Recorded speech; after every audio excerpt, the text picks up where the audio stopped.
I know the story about getting bullied, but was there ever a moment where you kind of like, Dad, I'm getting bullied in school, and he told you to go back and fight? Do you have a story of a bullying? No, yeah, it was a story like that, but it wasn't his involvement. It was my mother. She was the one that made me go out and fight the bully. She slammed me on the ground and told me that if you didn't fight him, I was going to have to fight her. She literally did that? Oh, yeah. I came in the house sniffling, crying. And, she seen this because the school was right down the street. We were on the same street as the school. And I crossed the main intersection and was walking down the street. And there was a group of kids behind me. And I was crying. And, when I came in and she seen it, the witness it from the doorway. When I walked in, she grabbed me and slammed me on the floor and, told me if I didn't go out there and fight that boy, that I was going to have to fight her.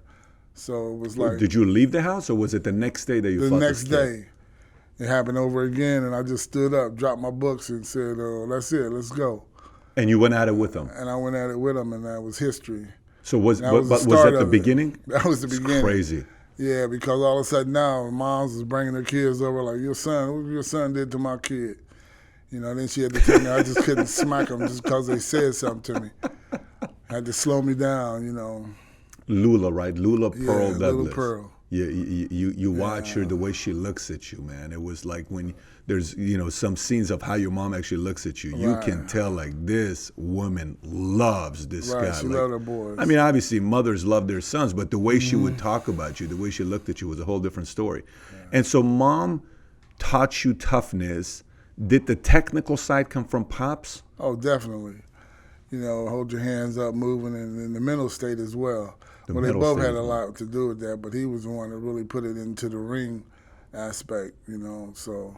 Would you go and watch him fight? Were you always there there with I went ringside? to see him fight when later in his career, I went to Philadelphia with him when he fought Matthew Franklin, which became Matthew Saad Muhammad, world light heavyweight champion. And I was at that fight when they fought at the Spectrum. And I also went to the fight when he fought Tom the Bomb Bethea in New York, in the Garden, the main event. He was a main event fighter, man. And he always fought on the road.